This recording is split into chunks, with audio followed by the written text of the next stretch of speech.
Hello and welcome into the Saturday morning huddle, week number 5. Kenny Roda alongside John Bozeka. We're going to take you on a trip from what happened Friday night in week 5 in Stark County of high school football. We had some huge head-to-head matchups, rivalry games, surprise games, and we're going to break it all down in the next 60, 90, 120 minutes, however long it takes, John Bozeka. We're here for everybody every Saturday morning.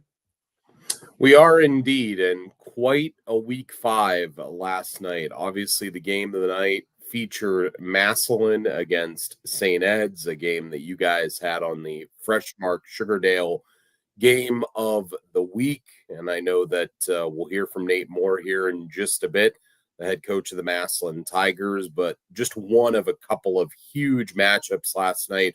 Hoover and Louisville linked up. We'll talk about that. That was our Friends and Family Credit Union stream game. And then, of course, our Altman Health System Alt Care YouTube game was a good one in Pac-7 play between Canton South and Northwest. Just a big week. Some teams kicked off some league play. Some teams had that last little taste of non-conference play. So it was just a really good week of high school football, and glad we're able to bring you the Saturday morning huddle to break it down for you.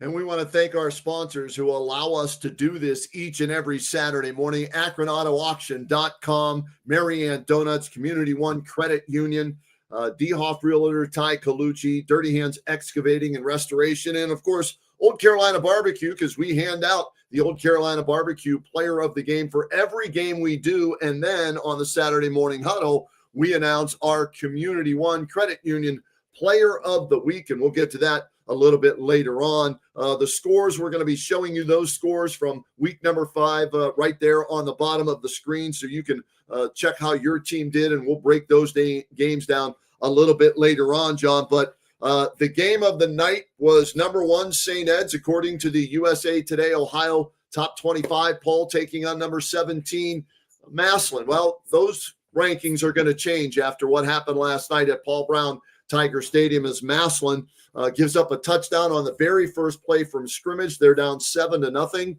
and then they dominated the football game from that point forward. They beat St. Ed's for the 4th consecutive year. The final was 21-14. And John, let's bring in right now, right out of the gate, the outstanding head coach in his 11th season of the Massillon Tigers, Nate Moore, joining us here on the Saturday morning huddle. Nate, thanks for making time for us. How are you today? Good to be here. Thanks, guys. Hey, an impressive win last night, Nate. You get behind early, and then your kids didn't blink, and they responded. What was the key there to, coming back from that 7-0 deficit right out of the gate? Just belief in yourself. Our kids just kept fighting. They didn't flinch when that happened. They just got over to the tent and wanted to figure out how do we fix it. And so we got back out there and kept swinging. And this is the play we're talking about. Brandon White goes 66 yards and puts St. Ed's up 7-0. But then your offense responds, Nate. And we're going to get into your new offensive coordinator, because I thought he called a masterful game last night. But Xavier Owens gets you back to even at 7-7 on this play. How important was it quickly to come back, though, even that thing up and get this thing back to, basically 0-0 and then take over from there? Yeah, to respond offensively in that situation was huge. Absolutely. And this is another touchdown run from Xavier Owens, 45 yards down the right sideline, puts you guys up 14-7. And then we're going to see this touchdown right here, right before half. You and I talked about this twice last night, Nate. It's so good, we got to talk about it again. This caps off a 10-play, 93-yard drive in just over 3 minutes right before halftime.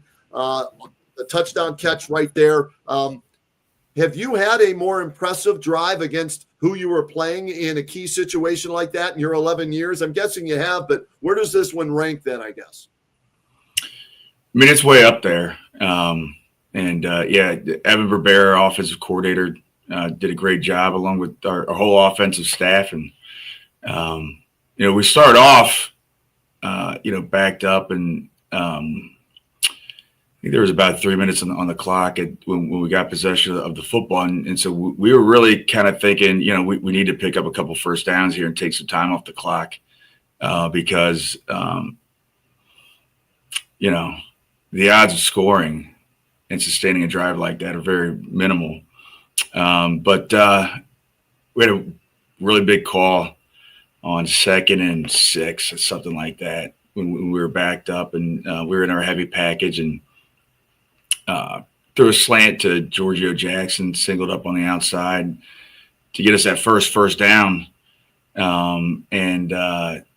So it didn't take us long to switch from kind of a 4-minute offense viewpoint to a 2-minute offensive viewpoint. And, we were able to sustain the drive, pick up some key first downs. I think it was on that drive, Manning had a great play where we're just throwing smash and looked to the field, and the corner jumped the hitch, and he was able to come off it and redirect and get to his check down. And that was a check down to Anthony McMullen that he turned into, I don't know, 12 or 15-yard gain, first down. So there were a couple plays like that on that drive that were really special. And then to score at the end was huge. Because I'm looking at this, right, Nate, and I'm thinking, well, if they hold you guys, we could have a 14-14 game at halftime. Instead, it's 21-7, and that's a 14-point swing right there, and they were playing uphill the rest of the night. So that, in my opinion, probably was the drive play of the game, however you want to phrase that. Yeah, it was a key point in the game to go into halftime up 2 scores. It changes the dynamics of the game, how it's going to be played in the second half. And we didn't score in the third quarter, but we were able to possess the ball for much of it, and that was huge as well. Some of the things that don't show up in the box score, Nate, I think need to be discussed as well, because on the opening kickoff of the second half, you guys fumble but are able to recover. If you don't, and St. Ed's has a short field, that could change this game completely. And then for you guys after that to pick up a 3rd and 13 to keep the drive alive and chew up some clock, it's kind of those hidden yards and those type of plays that don't get a lot of credit. But I thought that was crucial for you guys yesterday. You agree? Yeah, absolutely. In games like this against great opponents, guys got to make plays. And we did that last night. We checked a lot of boxes. We were disciplined. We played hard. We were very physical. We executed, and guys made plays when they were called on to make the play. They made the play, and then you got to have a little luck. Also, in games like that, you got to have the ball bounce your way a couple times, and so proud of the guys, complete effort, and it was good enough to win. Xavier Owens, 33 carries, 162 yards. The game plan going in, were you planning on featuring him that much, or did the game dictate that? I mean, we want the ball in one's hands as much as possible, and he's a tremendous player, and he's we have a lot of great weapons offensively, but and we got a couple guys that can do multiple things, which is really nice. But he's definitely one of those guys. He does a lot of different things for us, and he's a great running back. I mean, he's really a tremendous player, and we're happy that he's performing well. John, feel free to jump in. I got 10 more questions, but go ahead. Yeah, Coach, the growth from week 1 to now, you guys lose to Glenville to start the season. You pick up a huge win here against St. Ed's, a team that you guys have fared well against. What's changed from week 1 to now for the Tigers in terms of growth? I mean, it's a steady progression everywhere, or at least that's the idea, is develop, and we're lucky that we've got 75 guys that punch the clock every day. Our kids work hard, our coaches work tremendously hard, and everybody is I don't know how. Rowing the boat in the same direction, when everybody's on the same page and working as hard as they can, you've got a chance to be good. And we might as well be in Minnesota because we are rowing the boat. Coach Jaden Williams, I looked at his numbers from last night. 9 tackles, a tackle for a loss, an interception, a fumble return. I saw James Laurinaitis, linebackers coach for the Buckeyes, scouting the game and everything. And I thought Jaden put on a nice show for James if he was there to look at him. I think he was. What's he mean to your defense? Yeah, I'm so proud of Jaden. And, he's had tremendous growth over the course of the season also. I talked about this last night too. A lot of guys – with a commitment like that, committed to Indiana, going into their senior season, they may have a tendency to feel pretty good about themselves and take their foot off the gas a little bit and just, be content and, being as good as they were. And Jaden's definitely not done that. He's really developed over the course of this season. He's grown as a linebacker and as a player, but he's grown tremendously as a leader too. And he was a captain for us last year as well. But he's grown as a leader, and couldn't be more proud of him. Why do you think you have St. Ed's number? That's 4 in a row, Nate. They won 3 Division I state championships in the last 4 years, but it seems, well, it is. In each of those 4 years, they've taken an L to you guys. Is it the matchup? Is it your philosophy against them? Why do you think you have their number? Every game is different, and every year is certainly different. And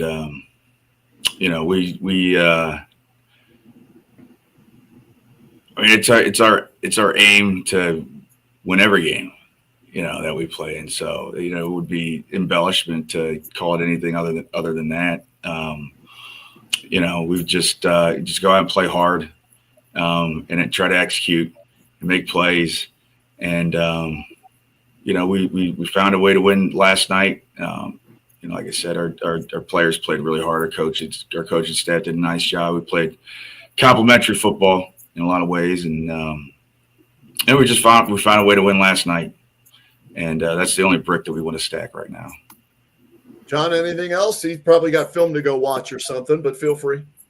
Yeah, I just want to ask one question. I see in the background, Coach, that it looks like you got a picture of Paul Brown maybe leaning up against the wall there. Is there some redecorating happening in the coach's office right now for Nate Moore? No, that's actually typically out in the hallway in the trophy case, and I got to get it reframed. It just needs a framing update is all. I was curious. Yeah, and throw that up there. And next week, the team from Canada, real quick, what can you tell us about your next opponent since we don't know much about them? Well, I have not watched much film on them to this point, but they are typically massive up front. They have they look at themselves as like an IMG of the North. And so they're picking up guys from all over Canada, and so they'll have some really impressive looking players, and they had some good skill players last year as well. We kind of got the game rolling in our direction fairly quick last year, but they've got a lot of really good pieces. They've got great size, and they're going to have some good players also. So we're going to need to be at our best. Coach, congrats on the huge win last night. Outstanding performance, very impressive, and best of luck the rest of this season, and thanks for joining us. Thanks a lot, guys. Nate Moore, Thanks, Coach. In his 11th season, huge win last night, John Bozeka, that was our game, our radio game. Dan Belford had the call with Mark Miller, Denny Kincaid, yours truly, and came away very impressed. The rumors of Massillon's demise at 2-2, incorrect. They made a statement throughout the state of Ohio last night. Yeah, I think it was interesting. You called me on the way home last night, as you often do on Friday nights. One of us calls each other, and I told you a bit about my game between Hoover and Louisville, and you said that Massillon just was manhandling St. Ed's up front, and that's not something to be taken lightly if you're the Tigers. You think back a couple weeks ago, and there was a lot of questions, even within, Tiger Town, of folks saying, well, gosh, Rayburn Gap could put $50 or 50 points on the Tigers that night. And, the fact that Massillon able to come back this week and I think what's impressive, Kenny, is that every year that program, since Nate taking over, finds a running back. They find a guy to tote the rock. They find a guy that can be that workhorse for them. You mentioned it last night, a Jameer Thomas type night for Xavier Owens, carrying the ball, I think almost 40 times. 33 was what we had on the stats. And that's an impressive effort. And the kid's only a junior. Like, he's going to get better. He's going to get bigger. He's going to get stronger. He's going to get faster. Tigers are playing good football at the right time. And now that, they have the rest of the schedule, they've got time now to get ready for the playoffs, get ready for McKinley, which is, of course, kind of that season within the season. But they're looking good. And you're right. They have St. Ed's number. There are teams that would play St. Ed's 100 times and can't figure out a way to beat them. And Nate Moore, I don't know what it is. I don't know what he says, what he does, what happens in practice, but they just go to a different level against St. Ed's, and that's impressive. It's a sign and a testament to who they are. No question about it. They play teams from 5 different states this year, 2 different countries. They're 3-2 halfway through their season. In week 10, of course, that big game against McKinley. We might as well do this right now, John. All right. Our Community One Credit Union Player of the Week. We're going to hear from him a little later on in the show, but let's let the cat out of the bag because we just talked about him and his performance for Massillon last night. It is Xavier Owens, the junior running back, 33 carries, 162 yards, and 2 touchdowns. Those touchdown runs of 5 and 45 yards, instrumental in their win yesterday. He also, had a couple of catches for 43 yards out of the backfield. So over 200 yards of total offense against the number 1 team in the state of Ohio. How about that? Number 1 team in the state of Ohio, and Xavier Owens goes for over 2 bills and 2 touchdowns. And that was after the touchdown that tied it up 5-5, getting the what would you call that? Is that the touchdown lift? Is that the nobody puts baby in the corner lift? What is that that pose right there, John Bozeka? I was trying to think of that. I was trying to think of a play on words using tiger something, but yeah. I'm not that creative early in the morning like this. But it definitely looks like the no one puts baby in a corner from Dirty Dancing. I don't know that that's exactly what they were going for. If they were playing Time of My Life over the Paul Brown Tiger Stadium speakers, yeah, it would take on a whole new idea on a Friday night. But it's an awesome photo, and and just the night he had, I remember week 1, he had a huge game against Glenville. And right, even though they lost, we were talking and we were saying, well, gosh, does he still deserve Player of the Week? And last night, it was pretty unanimous. I think the second we saw the effort, we all felt, well, he kind of got robbed maybe week 1 of a chance to have it there in a loss. Yeah. And he deserved it here because this is even a bigger win for them than that was a loss in week 1. This is their biggest moment of the year so far. And they've got a great chance moving forward now to really, really start playing their best football with the big things on the horizon still ahead. Throw that photo up one more time of our Community One Credit Union Player of the Week. And when it comes to money, Community Credit Union is always on your team. They've got the plays that make life easier, from loans to checking, online banking, and mobile services to youth accounts, everything in between. Community One Credit Union, where community comes first. Membership open to everyone in Stark County. And congratulations to Xavier Owens. He is our Player of the Week. All right, John, while we wait for our next coach to join us here shortly, let's run through, some of the scores. And let's go to your game from last night while we wait for Coach Jay Rohr scheduled to join us here. You had a big-time rivalry matchup last night, and it turned out to be kind of a lopsided win, but a costly win for one team. It was a big win for the Hoover Vikings last night. You see some of the highlights here in video courtesy of our friends at LouisvilleLeopards.org. Always thank Jared and the folks there for their help getting us highlights when we can.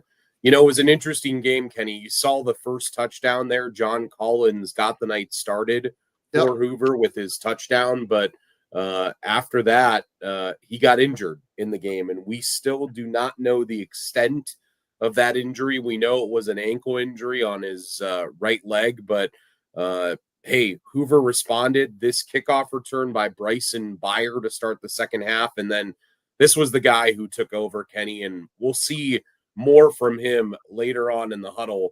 Jack Andes, their do-it-all things guy, their Swiss Army knife, if you will. He was absolutely incredible last night.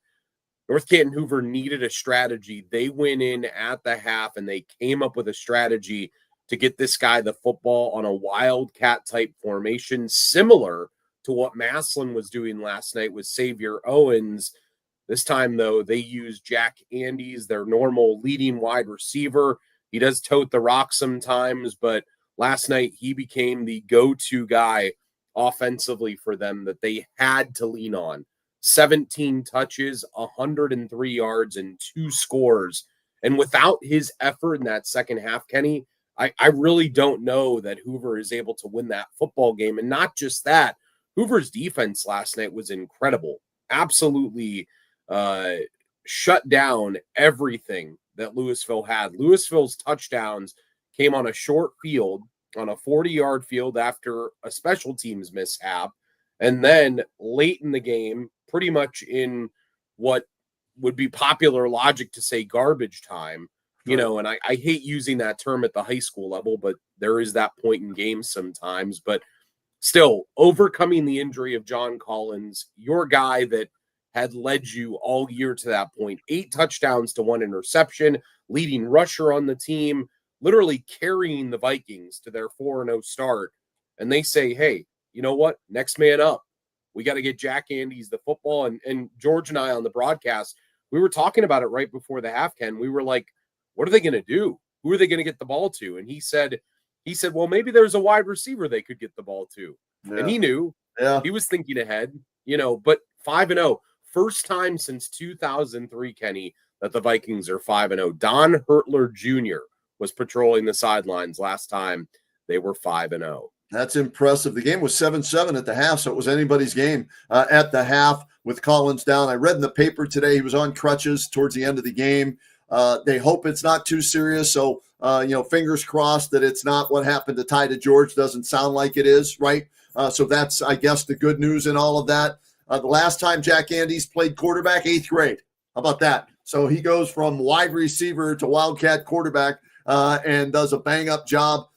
And he threw 1 pass for 26 yards in the game as well. And you mentioned the touchdown there, Bryson Beyer with that second half touchdown return to put them up 14-7, and Hoover never looked back. So congratulations to Brian Baum and the Vikings in his 11th season. You mentioned that pass that he threw to Preston Copeland's was the guy that he completed it to. I texted Brian Baum about it last night, and Coach is going to join us here, but I want to get this out there because it was so funny to me.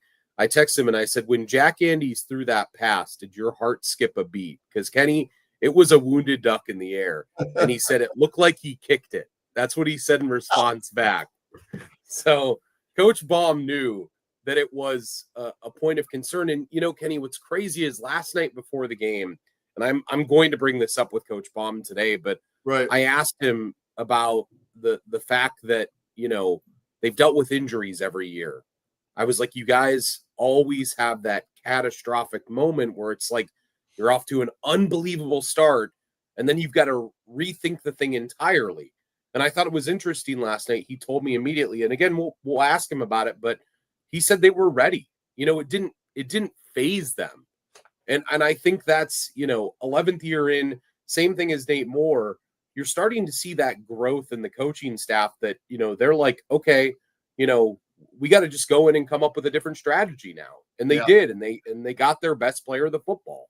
And they found a way to win. They're perfect on the year. 6th straight win for Hoover over Louisville, and that was the 103rd meeting in that rivalry. So Louisville suffers their first defeat for Chris Kappas and the Leps, and Hoover still undefeated. And they'll move up probably in Ken's top 10 for Stark County teams, I'm guessing, this week based on what has happened throughout Stark County. John, let's give some other scores and, talk about some of these other games and who stood out in these other games. McKinley, a winner last night. So they get a big win over Perry, 28-18. And this highlight we're seeing here, I think that's Northwest, right, over Canton South. And the Indians prevail 24-14 in this one. Braden Venables, a touchdown pass and a touchdown run for Northwest. And Ben Chance with another field goal for Northwest. He had the game winner last week. So Northwest improves to 3-1 on the year. They're now 2-0 in Pac-7 play as they defeat Canton South. So a big win for them. And coming up a little bit later on, John DeMarco and a special guest will join us from this game. We mentioned McKinley 28-18 over Perry. Kylan West, 192 yards, 2 touchdowns for the Bulldogs, who are now 4-1, 2-0 in Fed League play. Lake remains undefeated, 5-0 after beating Glen Oak last night, 35-21. Alex Squire, the quarterback, 4 touchdown passes in that game for the Blue Streaks, who remain undefeated. Jackson, a huge win. We were supposed to have, why don't you text Coach Rohr? I did.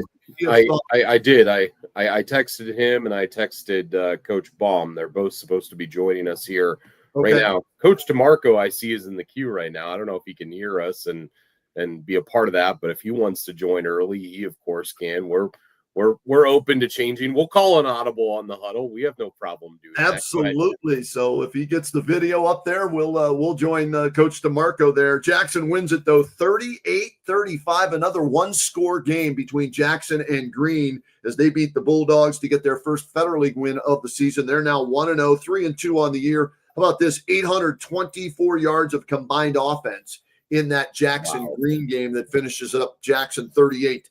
Green 35. Minerva, Zach Slates wins his 4th in a row since taking over the Lions head coaching job. Minerva 31, St. Thomas nothing in that victory for Minerva. That's a big story happening in Stark County. It is, and they've got a huge game coming up this week. The EBC lid lifter, if you will, as you would say, Kenny, yes. As they go up against West Branch this coming week at home. I actually texted Zach about that game about a week and a half ago because I said, look, you're in a situation, St. Tom. I was like, no offense at all to Coach Henderson. He knows he's going to be outmatched in that game, but you got to love Kevin for the effort that his kids still put forward. But I said, are you going to be ready for a West Branch? And he said, we'll be ready. He said, West Branch might even underestimate us, and we like that. Okay. So, they're thinking about that. And he said, the community is so ready for a game like that, a moment like that, to have a big, big game where they're kind of the center of attention in the county. And I know that's going to be really exciting for them next week. Go ahead.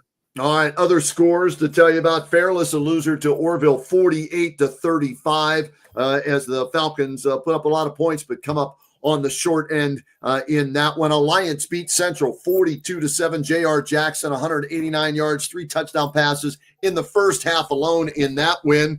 Tuslaw, a loser to Triway, 21-14. Sandy Valley falls to Strasburg, 42-7.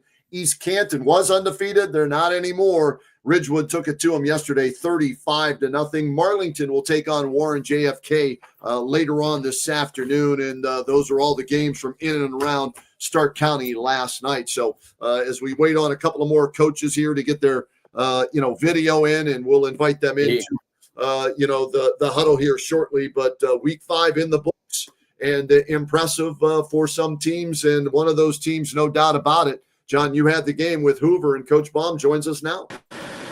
He does. Coach Brian Baum joining us on the huddle this morning.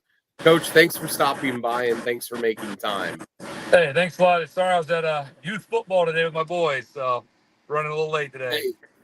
Hey, no worries at all. Coach, 5-0. 5-0 you guys sit now, and in a situation here where you're really playing what seems like great football early in the year. What worked last night despite the injury, and what allowed you guys to still get out of there with a victory against a tough Louisville team? The guys rallied together, defensively, even offensively. We got some things going, but special teams, really a catalyst. And, the kickoff return there to start the second half was big for momentum. But the guys believing in each other, rallying together, and it's getting back to Hoover Viking football, which was grind it out, find ways to move the chains, play solid defense, and outstanding special teams. Yeah, Coach Jack Andes, you call on him to be more than just a runner last night and a wide receiver, and he takes that and seems to run with it. Why was he able to make the plays that he did in that situation when maybe you guys haven't run that all year? The O-line played very well. Gave some run lanes, and we knew he's an athlete, and that's what we did last night. We put an athlete at quarterback and ran some basic plays that we had worked on all summer, but really haven't worked on a lot of that since the summer as we went a different direction offensively. But we need to. We'll get back into some of our gap schemes, and our boys really adapted well and did some blocking stuff that we hadn't worked on in a while, and I was real proud of their effort up front. Coach, update on John Collins. What can you tell us this morning? It's an ankle sprain. He's got to battle through, and like I said, get it rehabbed. So that's good. Just an ankle sprain. We saw tied to George break his ankle for Lake. He's out probably for the season. So that's encouraging news, Coach. And I'm just wondering, do you blame my partner, John Bozeka, as the black cat for one of your key players getting hurt in that game? He mentioned something before the game, and I was like, we don't talk about that. And then it happened. I was like, I'm glad I didn't run into you last night.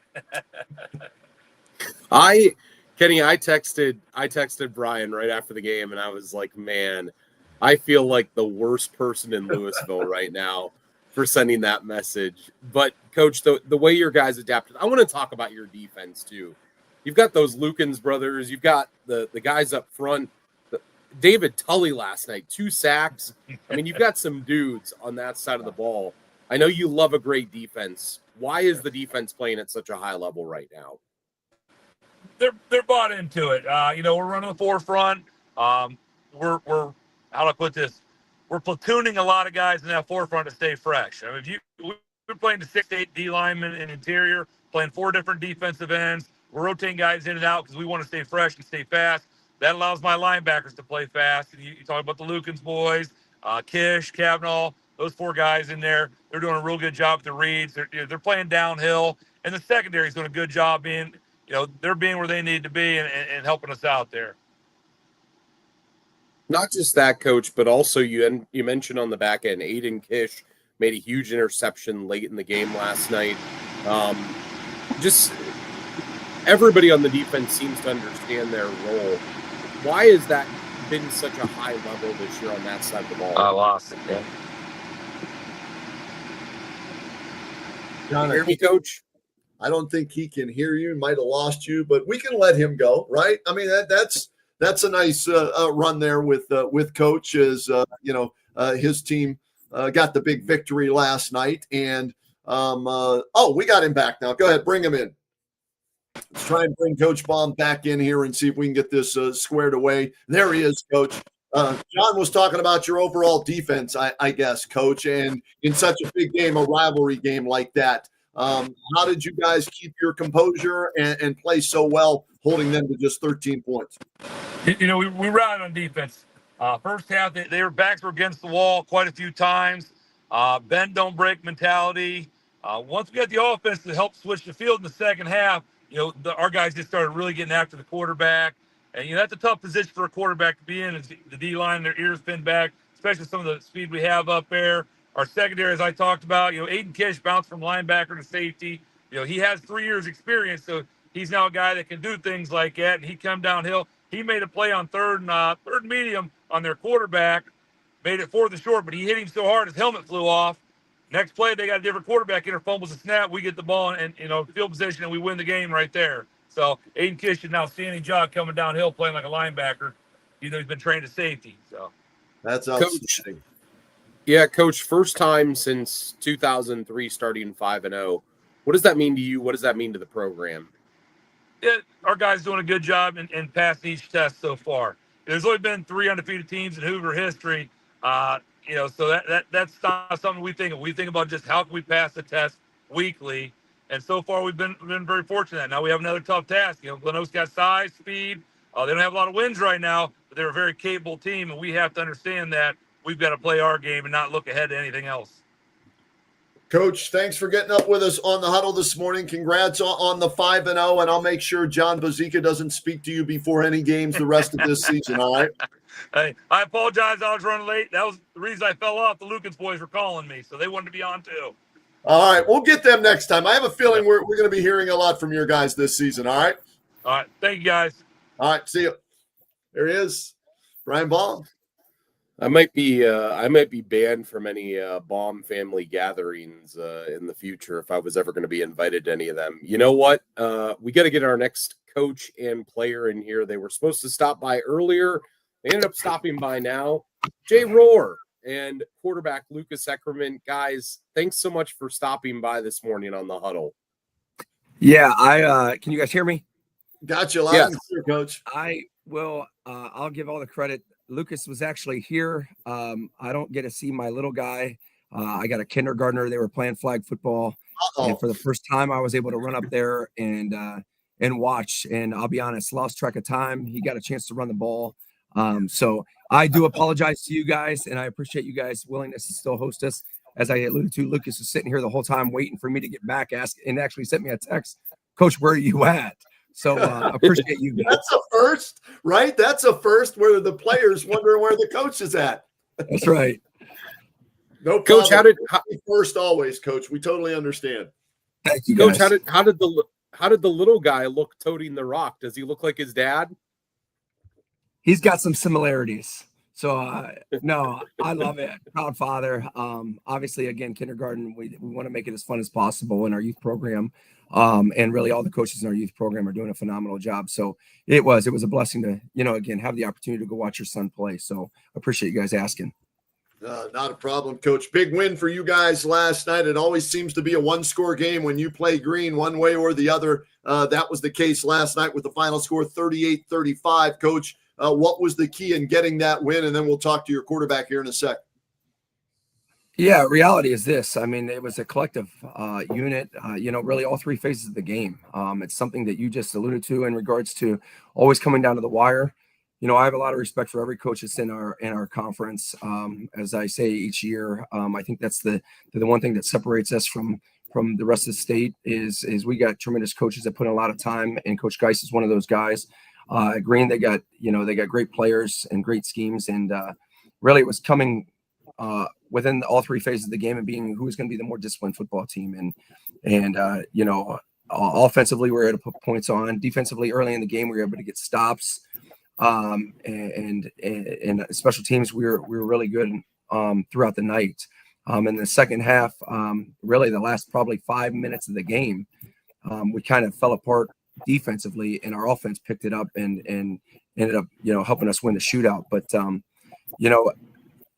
each week we've been challenged really throughout each game this season, whether it's the injuries and there's no excuses, or whether it's the opponents that we played. We believe that, we've been somewhat battle tested throughout these first few games. And now you get a game that comes down to the wire. That's a back and forth game. We got a resilient group. And as I say, each time we get it, we're blessed to get a W. And there's no question even coming from last night against a great opponent.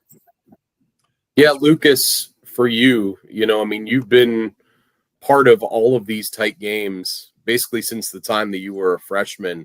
Did this seem easy last night then, playing a tight game with Green? It was a familiar area, wasn't it? I mean, yeah, it definitely helps having that experience in the past. It relieves some pressure, like that I've been there and I've done it before.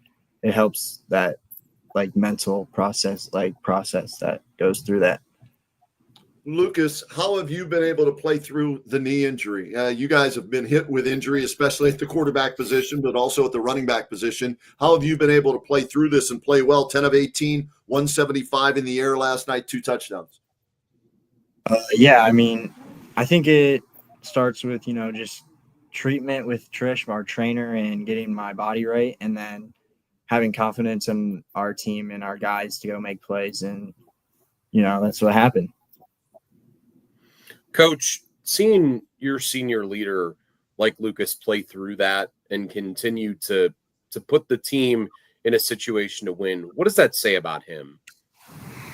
Again, something I saw, really 3 years ago. I mean, obviously 4 years ago when he was a freshman. It's he's just a resilient player, and I think it's a motivational thing. That you can look at a guy like Lucas that's gone through what he's gone through, and to come back and still have, the confidence in his own abilities, the confidence in his teammates, the resiliency, and it's what brings the rest of the team along. Again, a guy that has that much game experience, willing to lay that much on the line for the betterment of the entire team, and in selfishness. Again, I think it's the players see that. They want to play for Eck. They want to play with him, next to him. They want to support him, and they want to protect him. And I think, again, not at all times last night, but certainly just in general, I think that's what we're going to see week in and week out. It was a shootout, as you mentioned, Coach. And Lucas, you put up some nice numbers, but how nice was it to get some help? 31 carries, 208 yards from wide receiver turned running back Corey Jacobs. Yeah, it was great. I mean, I feel like every time he was getting the ball, it was like a first down or something. So it took some pressure off the offense and passing and stuff, and made it easier because they were worried about the run. And Coach, we just had Brian Baum on. He had to make an in-game switch from a wide receiver to Wildcat at quarterback. You've had to make adjustments as well. How have your kids been able to play so many different roles so far this season? I think, like I said, as a coach, you do. That was great to hear what you just said about Coach Baum, and I'm not shocked by that. But every time, each week or each season, you got to expect the unexpected. And again, with Chase Maurer, going down, unfortunately, and I know other teams have had injuries. We just have an unselfish group.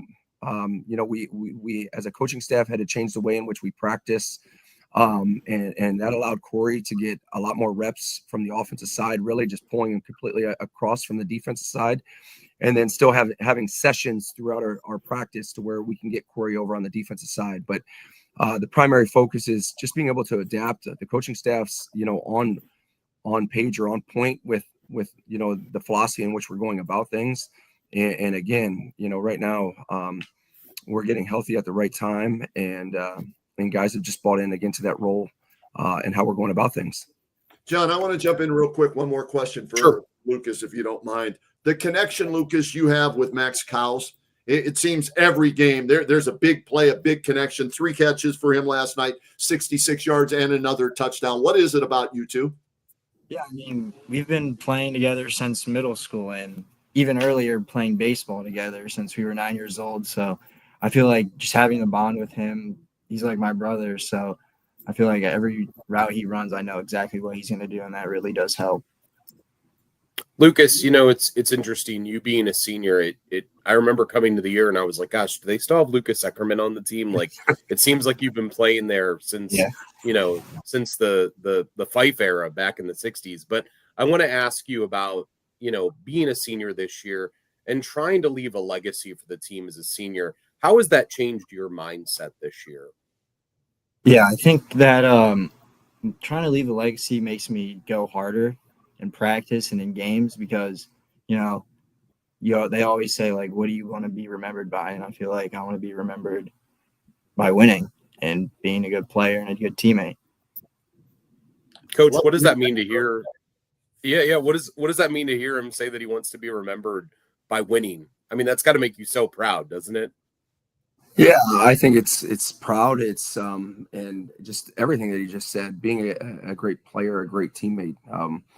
That's what you're going to get with a Lucas Eckerman. He's a very unselfish kid, an unselfish player. He's a tremendous guy with character. He's a 4.0 student, if not higher. He's a great leader in the locker room, whether it's by his voice or simply by his play.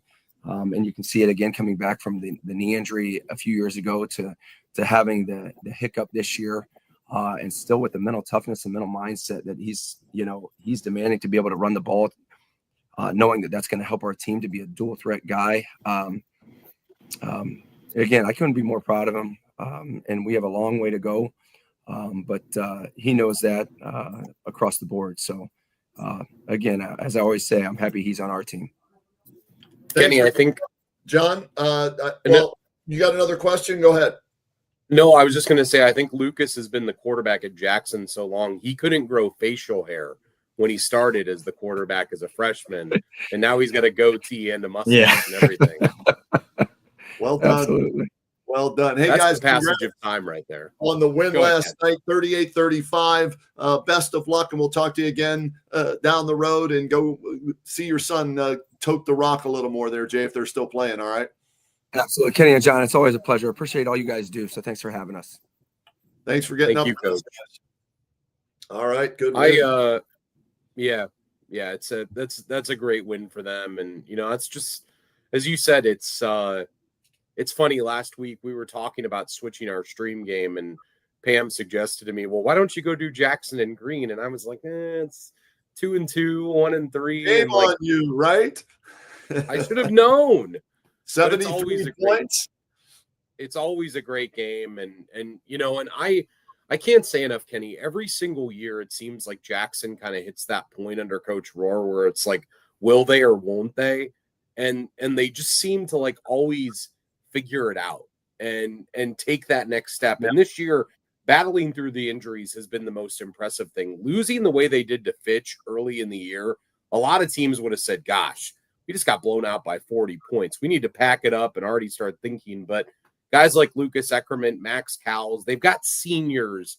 And Coach AJ Sarbaugh always tells me, you win with seniors. Yeah. And they've got seniors on their side. Yeah. All right, let's move along to our next coach. He's been in waiting, and we appreciate that. And hopefully we can get some video up with Coach DeMarco from Northwest, as they were a winner last night, 24-14. Coach DeMarco, are you there? Yes, we're here. Can you hear us?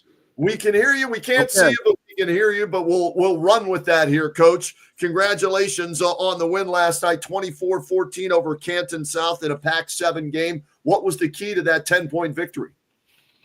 Well, we played well defensively. We've been playing well defensively all year, and we're able to contain some of their skill guys and keep them under wraps a little bit. They got loose for one big play on us, and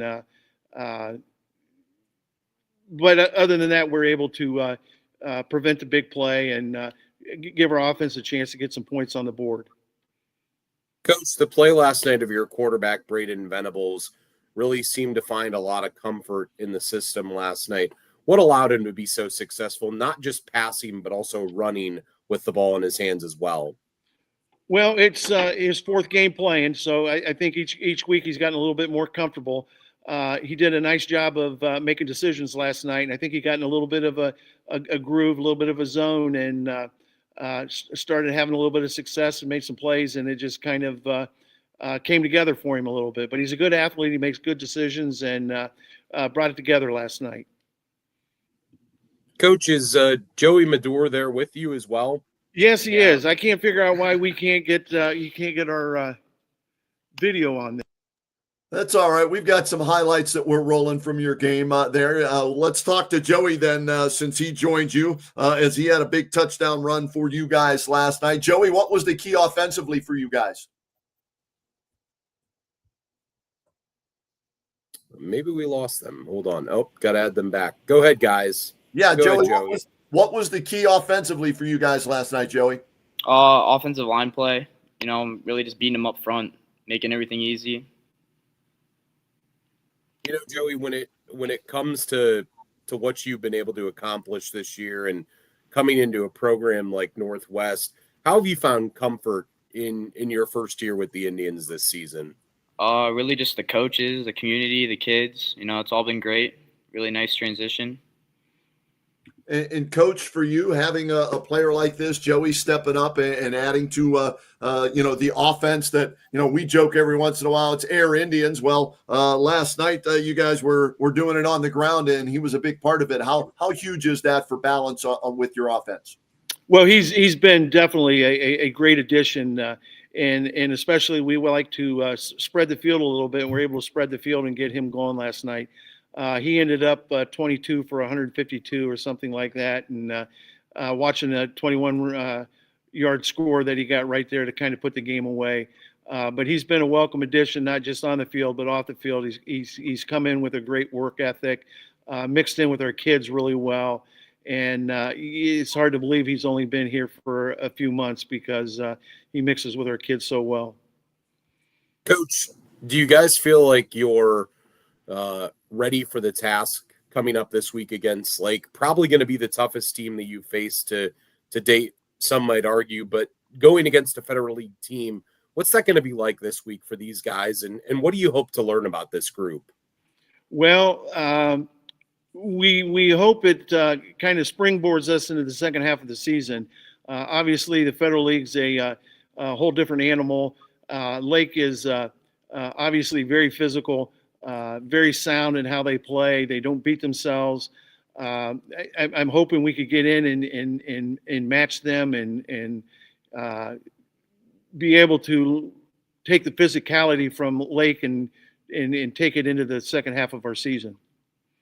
Coach, special teams won you a game last week. You get 3 more points from your kicker, Ben Shantz, again this week. How nice is it as a coach to know, okay, if we can get to whatever that yard line is, right, the 20, 25, 30, I've got a chance for 3 points if it, we don't pick up a first down. Well, we were a little rough last night in that area. Okay. It was nice the week before. We actually had 4 attempts last night, and we botched a snap on one of them, and he pulled a couple left last night. So we're overall 1 of 4. So that's something we got to shore up a little bit. We also got to shore up getting the ball into the end zone and not ending up on the, anywhere from the 10 to the 20-yard line where we were last night, not getting the ball into the zone. Especially when you play a team like Lake, you can't, you got to take care of every advantage or every opportunity you have. And we didn't do that last night.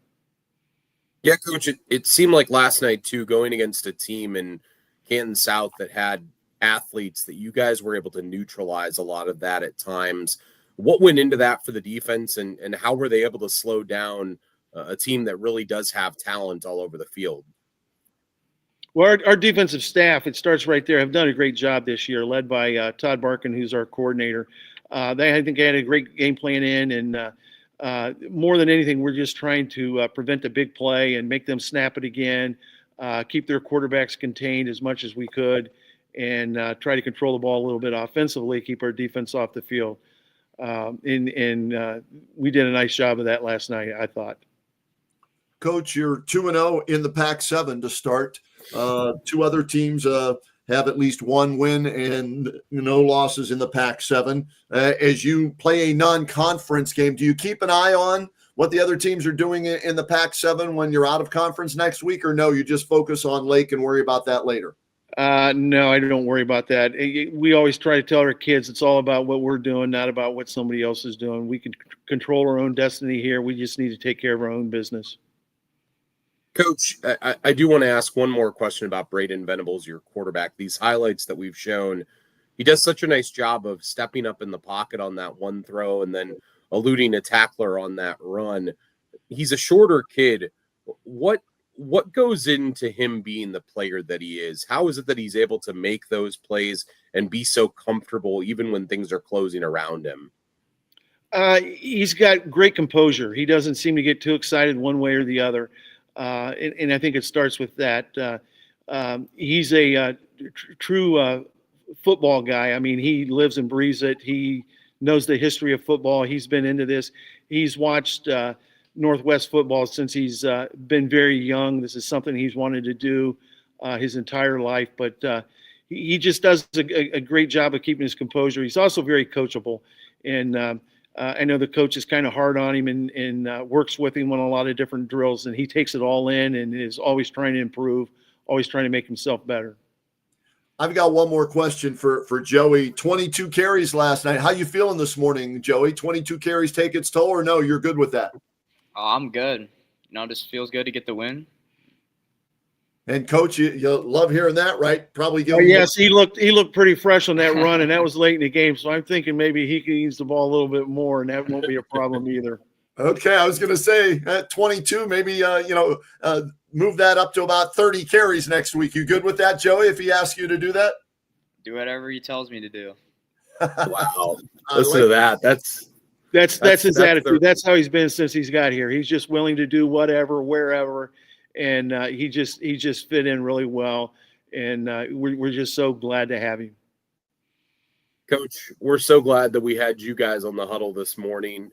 Coach John DeMarco and running back Joey Medor for the Northwest Indians, who win last night on our YouTube Game of the Week. Guys, thanks for stopping by the Huddle, and we look forward to seeing you guys later this year out in Canal Fulton, okay? Well, thanks. We appreciate you for having us, and you didn't have to see my ugly mug this morning. I'm disappointed that Joey didn't get some FaceTime on there, but it's technology stuff still a little bit ahead of me. But we look forward to having you guys out here anytime we could get you. I always look forward Thanks, to coming Coach. to Northwest, Coach. Thanks so much, and good job there. Hey, we got the highlights of Joey doing his thing on the field, John, right? That's as important, if not more important. So we go from one head coach and a player to another head coach and a player.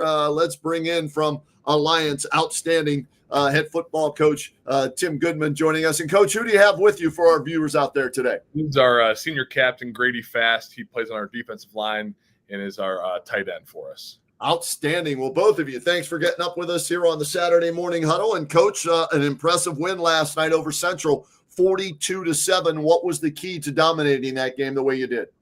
The big message for our guys this week was to come out with a lot of energy and make sure that from the very first kickoff in all three phases that we're playing hard, because, no matter what Central's record is or who's playing for them, they're going to be a hard-nosed physical football team. So we had to match that right away, and I think our kids did a good job with that, and I'm proud of the effort they gave for 4 quarters. Coach, I know that you have a lot of tight relationships with guys around the county that are also coaches. As the season goes along, are you able to lean on those relationships with other guys to prepare for some of the things that you're going to see as the year comes? Yeah, I think as the year goes on and just in the offseason, you're always picking guys' brains that have been doing it longer than you have and kind of seeing how you adjust, because each team and each season is different. You're working with different personalities, different, outcomes, different adversity. So you're just picking their brains, seeing because they've been through it, what you can do as a coach to kind of put your guys in best position to succeed. All right, let's check in with Grady Fast, defensive lineman, tight end. Grady, do you like one side of the ball better than the other, or no? You're good no matter where you're at?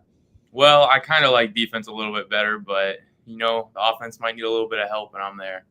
Got to do what we got to do for the team to win. Grady, starting off 4-1, what does that say about this group? This group is just really special, and I feel like this group, compared to the last couple of years I've been here, it's really tight, and the bond is getting better, and we keep praying and praying what our coach has given to us. And, Coach, I'm impressed because we had you a few weeks ago. You come up short to Louisville, but since then, this team seems to have really responded. What have you noticed as the difference from then to where you are now at 4-1? Yeah, losses can be a good thing for you. And I think that loss to Louisville was a good thing for our program. We learned a lot of lessons on how to approach different games. We learned things about ourselves that we need to really improve on. And credit to the kids and our leaders like Grady for receiving those messages and saying, okay, that's the challenge. Let's get better now. I think they've taken that in stride. Our defense is playing lights out right now, and our offense is starting to click. So I like where we're at as a team. Grady, likewise for you, a loss. What did that do for you? What did that do for the other seniors? Well, it's as a senior, you're not guaranteed another season at all. So it hurt, but we had to turn it into let's get better off of the loss instead of downfall and we're going to lose all the games. We turned it into, all right, let's get better, challenge ourselves. We got Streetsboro next week, and it's going to be a good game. We won off of that, and we're just using our confidence. Keep going. Now we have EBC. Yeah, Coach, conference play, right?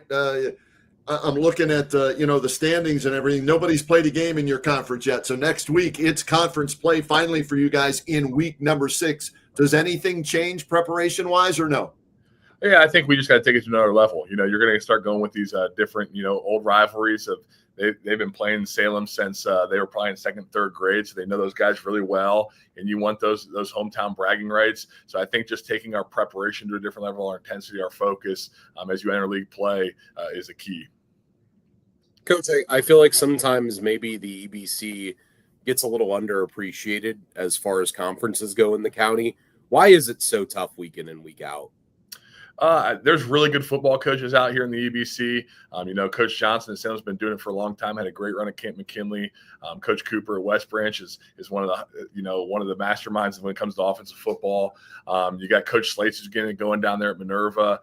So there's a lot of guys out here that are really good football coaches. And the kids, just like every other kid, at other schools in this county, they just love football and they play hard. And I think anywhere you go in Stark County, Northeast Ohio, you're going to get tough, hard-nosed kids that play really, really hard. Grady, for you, playing both sides, right? The smaller schools, kids have to go both ways. How have you gotten yourself in shape to be able to go D-line and tight end night in and night out when coach needs you? It starts at practice. When you practice hard, it makes Friday a lot more easier. So when you go 100% on both sides of the ball at practice, it makes it a lot easier when you go during games. Coach, how nice is it to hear this kid? Sorry, John. I just heard it. It sounds like a leader, right? It sounds like somebody you can rely on as another coach on the football field. Yeah, absolutely. And Grady's one of those guys. He's not afraid to voice his opinion. Sometimes when our guys need a little foot up their butt, this guy's not afraid to do it. And that's what you need. You need player-led teams. You need guys on the field that it's not always the head coach coming, because eventually that voice gets muted out. So when it's one of your peers, it's a guy like Grady who's played 3 years of football for us, saying this is what needs to be done, the kids receive that a little bit better. So it's good to have this guy leading us for this year. A little kick in the butt to his teammates. Grady, is that hard for you to do that to your peers? Sometimes but at the end of the day, when you want what everybody else wants is a win, they really understand and they're like, okay, let's turn up another notch. And I'm looking at some numbers from last night. Coach JR had 189 yards passing in the first half and 3 touchdowns. He's one of the most electrifying players in Stark County this year. How has he gotten better, though? It seems like he has. Yeah, just understanding the offense as a whole, and that's, I think, any quarterback you coach, the longer they're in the system, the more game reps they take, they kind of understand what we're trying to do. They understand why I'm calling a play I'm calling. That's what I think he's taking the next level, and knowing where all his receivers are on the field at the same time. You kind of see that background of that basketball background show up as a point guard, knowing where all 4 guys are so he can get through all his reads and know where to check down to. And then you got guys like Grady in our offensive line, keeping him clean and letting him sit back there and really pick teams apart. That was what really stood out to me last night, man. Our pockets last night were really, really good and gave JR time to throw the ball. Grady, that's an interesting point that he brings up there. I always read about Fran Tarkenton, that, the great old quarterback for the Vikings, that his linemen had to anticipate where he was going to go. As a blocker, keeping JR upright, how do you anticipate where he's going to go on the field? Sometimes you just never know. But sometimes you just got to put your body on another body and he'll do the rest. And Coach, the running game last night, Ravon Hawkins, 137 yards rushing and a touchdown. That shows me from the stats, because I didn't see the game, I'm just looking at box scores, there's a good balance on offense. Are you happy with where you're at there? Yeah, that's what we're striving to do. We're trying to, keep our offense balanced, that they can't just drop back in coverage and anticipate the pass, or they can't just load up the box because we have weapons on the perimeter. So we want to have a nice balance, throwing the ball, running the ball. And it's even nice when you get a big guy like this to catch it. A nice 12-yard catch last night, took a shot over the middle, got up and shrugged it off. So, getting a lot of guys touches too. I think we had 5 or 6 receivers catch the ball. So that was good for us as well. Grady, are you going to tell your grandkids one day that was a 52-yard catch that went for a touchdown? Tell them it was a touchdown, yeah. 99-yard touchdown. So what was it like getting hit when you're usually doing the one, laying the wood to somebody else? Well, I really didn't know anybody was there. So I was preparing myself to get a couple more yards, and he hit me pretty good. Coach, it seems like last thought that I have, but he mentioned sometimes just put your body on another body. That means these guys run towards physicality. You got to love that, right? Yeah. And to me, I'm a former offensive lineman myself. That at the end of the day is what wins football games. You have to have a physical football team. And, I think the rap on Alliance for forever is they have great athletes. And we do have really good athletes, but we also are a physical football team. And to me, that's always what makes us the difference between being a good Alliance team or a great Alliance team. Are we physical? We have a lot of guys like Grady and Kanan Jones and DJ Geisman that no one knows about because JR and Ravon and Tajay and Jaron get all the headlines. But these guys are physical, and it's what has been having us play so well offensively and defensively as of late. I love it, Coach. That's great. Thanks for bringing Grady on today. Kudos to you, kid, for the catch and doing what you're doing on the D line and putting that foot up somebody if they need it. Keep up the good work. All right, guys. Yeah. Yeah, thanks. Appreciate it, guys. All right, Alliance with a big win last night, John Bozeka, as they take care of Central 42-7. They improved to 4-1 on the year.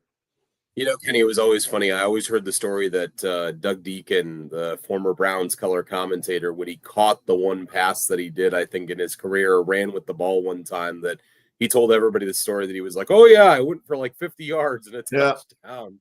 And Grady's going to have that same experience. Really happy for the Aviators. They've kind of had some tough years. They've got a great group of seniors. And I'll tell you what, that's going to be a really competitive race in the EBC. Yeah. West Branch 4-1, they're 4-1, and Minerva, the team that maybe Zach Slates and a couple folks out there, Wolfie, expected them to be 4-1, but they're 4-1 right now too. And there's going to be a lot of eyes on that conference race as they enter into conference play this coming week. No question. And one conference that's already played a bunch of games is the Federal League. And joining us right now at 5-0 overall, 2-0 in conference play, Dan DeGeorge with some special guests from the Lake Blue Streaks. Coach and players, thanks for getting up with us this morning. How are you? Doing well. Appreciate you guys having us on. Who you got with you today, Coach? To my left here, I have Owen Snyder, offensive tackle. And to my right, Kyle Hammer, inside linebacker for us, both senior captains, a big part of what we've been able to do so far this year, both of them. Coach, 5-0. How does that feel? Feels great. Yeah. I mean, you want to win every single game. The one reporter I was talking to last night, the thing I said is that the most exciting thing about being 5-0 is I know we can get a lot better. So the opportunity to improve and still have the record that we do is an exciting thing for us. But we got a long ways to go. Coach, how were you able to keep your kids focused? Because I know 16, 17, 18-year-old kids, they're playing a team that's, 1-3 or whatever and doesn't have a win in the Federal League and might be looking past that game. How were you able to keep your kids focused? Sure. Yeah. I mean, you talk about it as much as you can. It's not easy. I remember being their age as well. Again, that was a long time ago.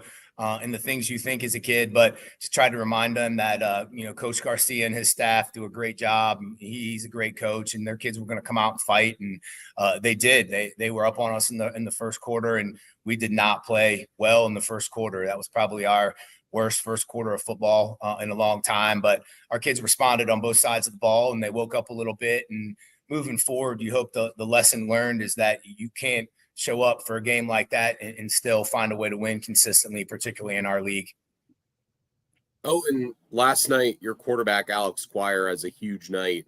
You're obviously a big reason why he stays upright. Tell me about blocking for your quarterback and the offensive line going to work and what makes them special.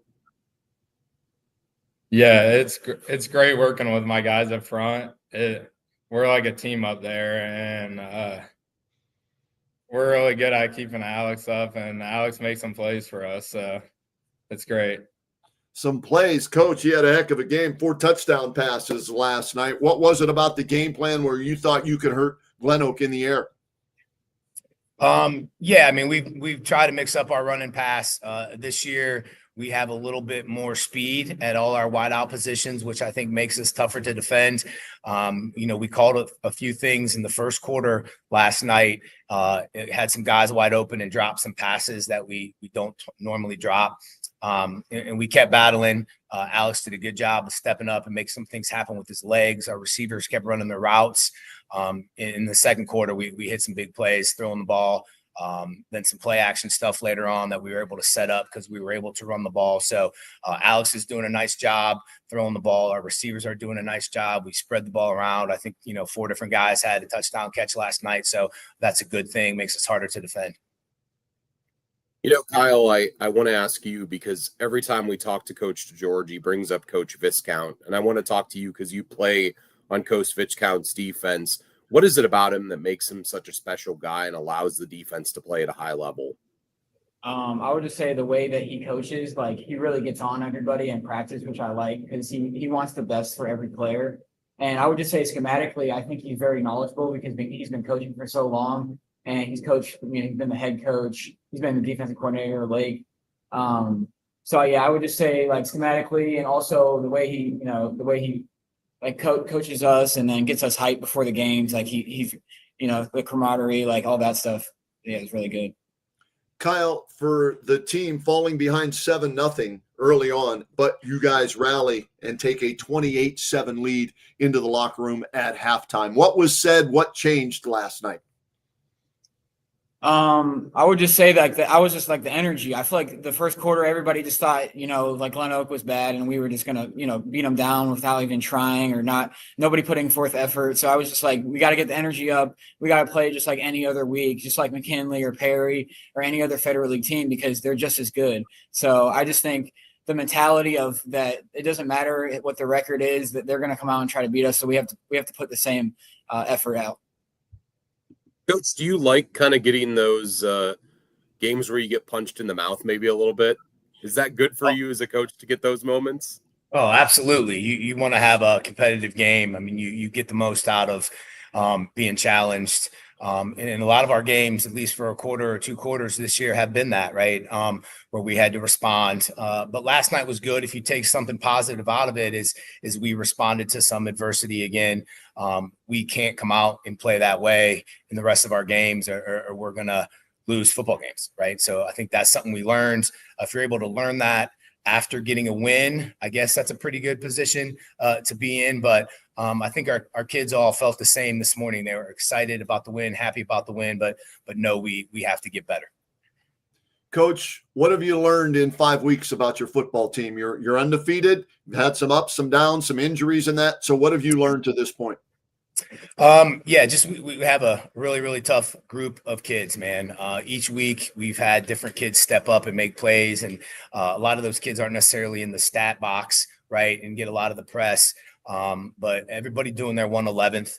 And when someone goes down, other guys step up. So being ready for your opportunity. A lot of things I've already knew. I know I have a great coaching staff, and that's been more evident to me over the past couple of weeks because they just keep working their butts off and putting even more hours in. And we spend a lot of time here at this complex, and that's a lot of things that people don't see outside is how much time and effort the staff puts in. On Saturdays, we meet on Sunday nights, and we're texting and calling at midnight during the week, man, because we love what we do. But our kids are just a really, really good group of kids. They just want to win, right? So if you don't care about who gets the stats and who gets the touchdowns and all that stuff, you have a much greater chance of winning football games. Yeah, and I mean, you're one of those guys that maybe doesn't get the recognition that you deserve up front. What does it mean to hear your coach say that you guys are a tough football team? Because that starts with you guys, doesn't it? Yeah, it does. But it feels great because we're all doing our 111 and we're all going as hard as we can. And it just like opens up opportunities for everyone. Oh, and offensive linemen may not get stats, right? Okay, occasionally a pancake block or whatever, if they keep those stats, right? But I've got to believe for you guys, when you're putting up 35 points, when your running back's going for $150, those are your stats as well, aren't they? Absolutely. Yeah, it's fun. Yeah. I mean, Coach, you got to look at it that way. If you're one of those, we used to call them the big uglies, the big guys up front, the guys in the trenches, right? No, you're absolutely right. And we've had a lot of really good individual offensive performances in our 5 games, touchdown score, passes thrown, things like that. And that's great. And I think the one area that we're missing, and I actually thought about this morning when I got up, I'm highly considering doing a drill this week at practice where when our skill guys score a touchdown, they immediately run and find our offensive linemen and celebrate with them. These guys up front don't get talked about a lot. They don't have stats, but you win and lose football games in the trenches, right? Offensive, defensive line. And that's why your toughest kids are playing those positions. Coach, does that come from the fact that you were a skill position player and you knew how important it was to have great offensive linemen? Yeah, I had a coach in college, I believe it was my sophomore year, really got through my stubborn head and made it clear to me that every time I get the ball and I get positive yards, man, I should be back to the huddle thanking my offensive lineman every single time. And I started doing that. And then ultimately all that happened was my offensive lineman just started working harder. So it was a win-win, man.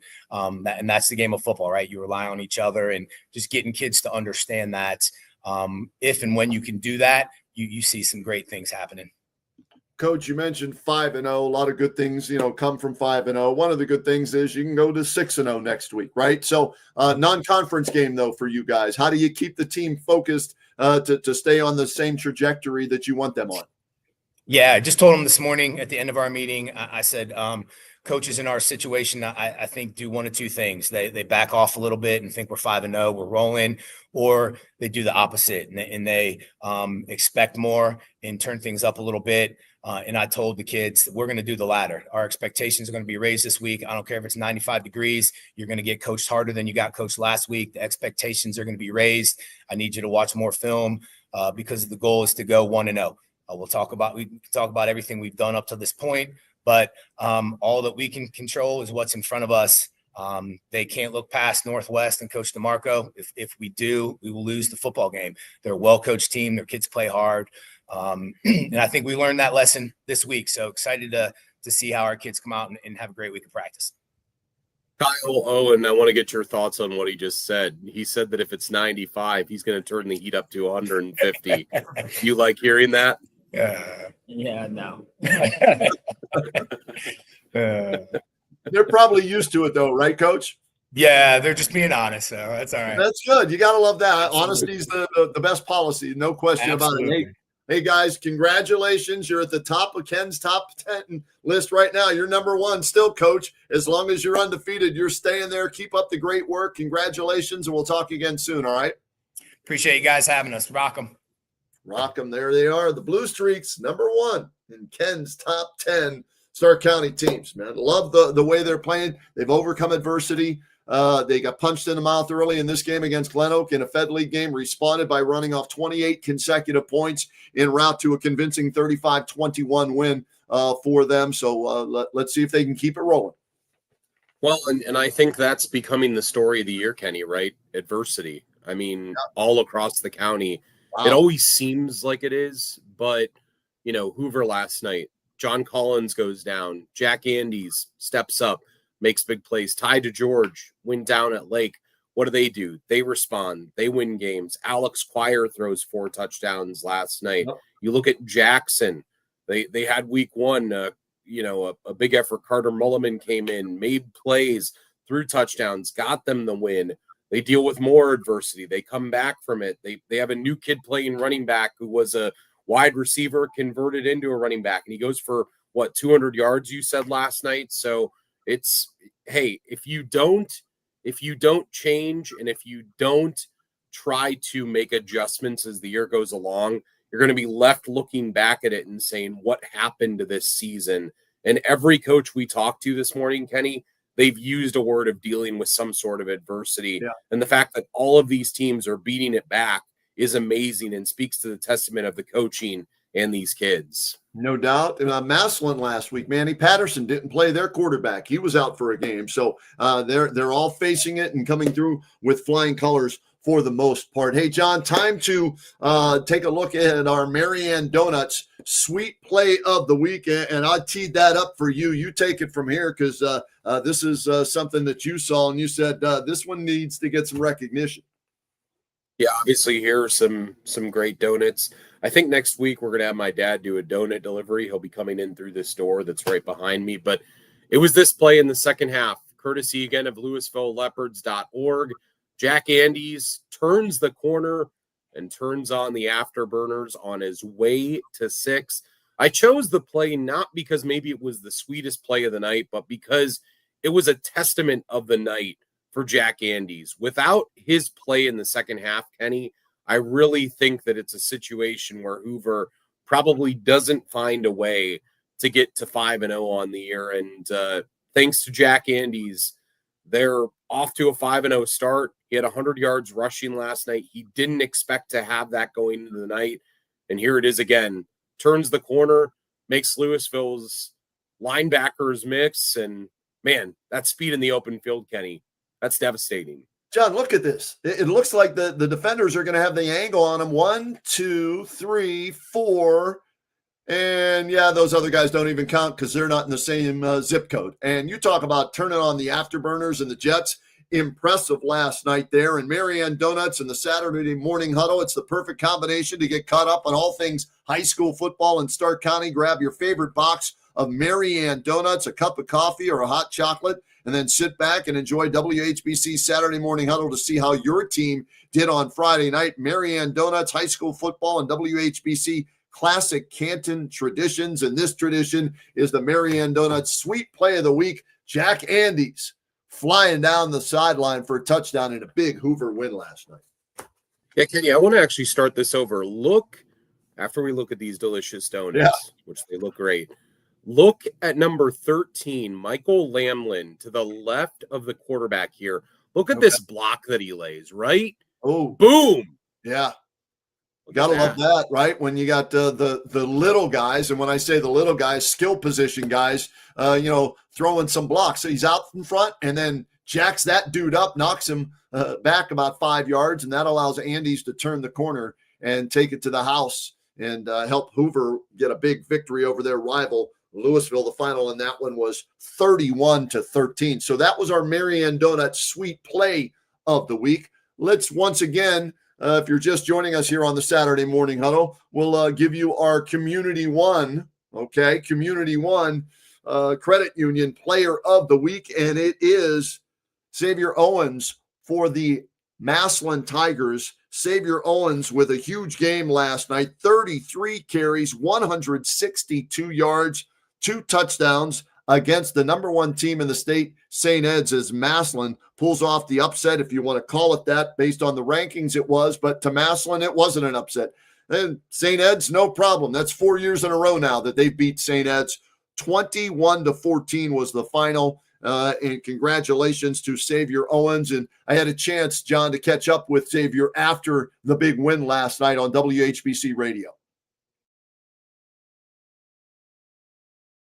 Let's start with your offensive line. You get the stats, you get the numbers, right?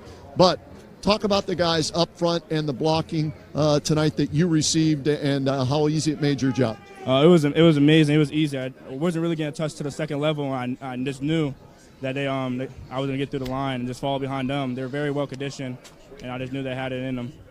Did you know coming into this game that you probably were going to be featured and you're going to touch the ball between 30 and 40 times? Yeah, that was game plan. We were going to run the rock down their throat, and that's what we did. We had the best O-line in the state. That's what I think. When we watched this game tonight, the drive right before halftime where you guys go 93 yards, you're backed up to your own 7-yard line, and yet you take it the distance, get the touchdown, and steal the momentum in this game. How crucial was that in this, and how were you guys able to do that? Very crucial, and it was a big thing. We were able to do that because we do it in practice multiple times. Like, we practice from Sunday to Friday. It's every day we have practice, and we practice that so many times. It's unbelievable. So we knew we had that. For you, whether it's at running back or at quarterback in the Wildcat, give us a little idea of the difference of what you see back there depending on where you're lined up. At running back, I just know I stay tight, and I'm gonna break a big one soon. But just keep getting inch yards. But at quarterback, at any moment I could break one because there's extra blockers up in front of me. It's a lot of space. What's this mean to this team this year? You were 2-2 coming in. You played a tough schedule, but you just beat the number 1 ranked team in the state of Ohio. What's this mean to you and your teammates at Massillon? It means we're finally back to doing Massillon things. We're regular Massillon stuff. And that's really it. Congratulations on the win. Good luck the rest of the season. Thank you. Xavier Owens. He's the one this week, John. No doubt about it. When you're playing the number 1 team in the entire state and the coach tells you before that game, hey, plan on getting the ball either at quarterback, at running back, or catching it out of the backfield 35 to 40 times against the best team in the state. Are you up for that? And Xavier said, absolutely. And he touched it 35 as my last count for over 200 yards and 2 touchdowns in that win by Massillon over St. Ed's. Yeah, it's an impressive effort, and obviously the Tigers needed that win, something that we haven't really started talking about yet, and I think it's fair that we haven't, but we're going to now that we've reached the halfway point is the playoffs. And, you enter last night, Kenny, and Massillon was 14th in Division II, Region 7. That was unofficially by Joe Itel last night. I don't know what they jumped to today, but I'm sure that they're higher in those ratings. I'm going to look real quick right now just to give folks an idea. As of right now, the Tigers 9th now. Number 1 is Canal Winchester. Hoover is 3rd now in that region, but still, they went from being on the outside of the playoff chase with 12 teams getting in to being back into the playoff race. And look, I'm sure Nate Moore, we talk about it all the time, Kenny. I don't think he really cares how you get there. He just says, let's get there and let's be playing our best football when we get there. And, last night was a testament to them getting better, because I think week 1, I don't know if they win that game. And now, week 5, they look primed. And I love what Xavier said. He said, we got back to doing Massillon Tiger things. And that's running the ball down people's throats and being more physical. And that's what they were last night. They won the game in the trenches, offensive line, defensive line. That's where that game was won. Again, for people just tuning in, Massillon was behind 7-0 because of the first play from scrimmage right here. Look at this. This is the first play from scrimmage in this game, and that's Brandon White, 66 yards basically untouched, and everybody at Paul Brown Tiger Stadium is like, what just happened? And you're thinking, hey, St. Ed's, they've lost 3 in a row. They want to flex their muscles and, get a victory. But then Massillon does what Massillon does. And they take it right down the field. This is the first of 2 touchdown runs for Xavier Owens. That one, a 5-yard touchdown run to even the score at 7-7. And that's when Massillon started to get their mojo back and feeling good about themselves. And then this is Owens again to the far side, down the sidelines, and he turns on, the afterburners. Nobody going to get him. It's 14-7 Massillon, and we're thinking, wow, okay, they've come to play as well. And then right before the half, a 10-play, 93-yard drive, and they get a touchdown on this pass from Manny Patterson, and it goes for 7 right before the half. That kind of really, in my opinion, was the game winner, even though they had a whole half to play, John Bozeka. But to drive the ball the length of the field like that and to take that momentum into the locker room, it did carry over into the second half, and they win 21-14 over St. Ed's last night. Yeah, it's a very impressive win, and, it sets up the table for them to really, as I said, make a charge at finding a good playoff spot. And with Warren and McKinley being their 2 remaining in-state opponents, obviously those will be tough. Those will be difficult for them, but Nate and the Tigers will be ready. Hey, Kenny, before we wrap things up and look at things, I want to give thanks to 2 of our sponsors here at the end, in addition to all of ours. But I want to tell people about Ty Colucci and DeHoff Realtors. If you want to call them, you can call Ty at 330-316-3570. He's always there to take your calls, whether you're buying or selling a home. Wants to help people just like you and me, so that next time that you look for a home, you feel comfortable in your home buying or selling experience. Other than that, also Dirty Hands Excavating and Restoration LLC. Big thanks to Brandon Carl and the folks there, getting their hands dirty for a brighter future. And they are just 2 of our 5 great sponsors that we have to thank here. Also, Akron Auto Auction, Kenny. Big thanks go out to Chad Bailey and the folks there.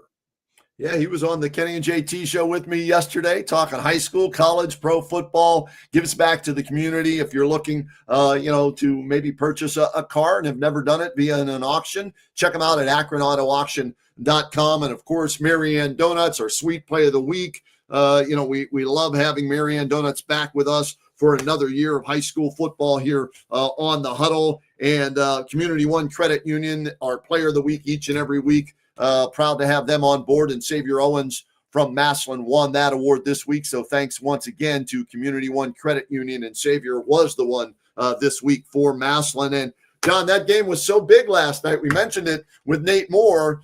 We had a special guest scouting that game last night from the Ohio State University. They're off on a bye week this week. So none other than the former linebacker at Ohio State, and now he is their linebackers coach. James Laurinaitis was there at the game last night, checking out all that great talent that was on the field at Paul Brown Tiger Stadium. So he was there with his daughter. She had a little cheerleader outfit on, and she was on the sidelines with Dad. So it was a fun sight to see, and I got to catch up with James, as well as I caught up with Matt Wilhelm. His son Mason is an offensive lineman for St. Ed's. So a couple of former Buckeyes were in the house last night at Paul Brown Tiger Stadium. So thanks to those guys for allowing me to catch up with them and talk a little Ohio State football. And they're loving what they're seeing from the Buckeyes so far as the number 1 ranked team in the country.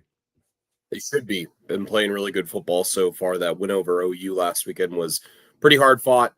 It's always cool. Massillon, always similar to Massillon is like the Madison Square Garden of high school football. It's like you never know who you're going to see on the sideline or who's going to show up to a game. It really draws out the celebrities on the football scene. Yeah, one other thing, you mentioned one of our sponsors, Dirty Hands Excavating and Restoration. Cam Carl, in a losing effort last night, Fairless loses to Orville 48-35. Cam Carl, 9 more catches, 81 yards, and another touchdown from Mikey Ritterbeck. Unfortunately, it comes in a loss, but he continues to put up big numbers for the Falcons.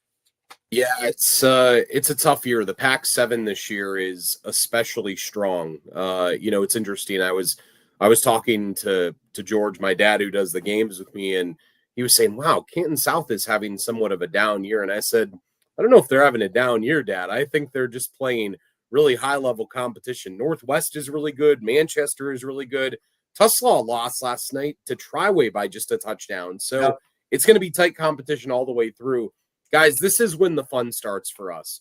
We're into conference play for everyone now, with the exception of Massillon and Louisville, who are independent, Central, St. Tom, those teams. But we're into conference play for all of these teams. And this is when it's really going to start to get fun. Last night, Hoover gets that big win. Well, if you're curious, Hoover's road from here really gets a lot tougher. They have Glen Oak, of course, coming this week, but then they close with McKinley, Perry, Lake, Jackson, and every Federal League team at this point, with the exception of a couple, are like that. The Pac-7 is the same way, and the EBC the same way as well, Kenny. This is, as I said, this is where we really start to enjoy what we do, because we know every Friday night it's going to be a rivalry game, and there's going to be a lot on the line for the playoffs and conference play as well. And not only is it how good is your team now, how much better can they get, right, moving forward? And, John, as we're finding out in this season, unfortunately, how healthy can you stay the rest of the regular season going into the postseason, as key players have been dropping all over the place in Stark County this year? You hope that health doesn't end up becoming much more of a story than it already is, but it seems as though to this point, just like every year, there's always a couple teams that battle it. This year, it's more than a couple teams. It was nice to hear great news this morning that John Collins only a high ankle sprain. That was the best news to wake up to this morning for us here on the Huddle after seeing him go down last night. My heart sank after talking to Coach Baum about that last night, and I am just so happy that I don't have a curse over my head regarding that. But thank goodness that John is going to be okay. And, we hope Ty DeGeorge is able to come back if they make a postseason run. Any kids that are hurt, we never, as much as it's a big factor of the game when the kid gets hurt, you can ask any coach anywhere. They want to play their opponent healthy, and the coach of that team wants their team to be healthy too. You want all of the kids' health to be the main priority when it comes to high school football, because you never know. This might be the last chance that these kids get to actually play a game that they truly love. Yeah, and good luck today to Marlington. They've got Warren JFK at 1:00 today, so hopefully the Dukes can get a victory. And I think a good way to wrap things up and get out of here after a week 5 of high school football.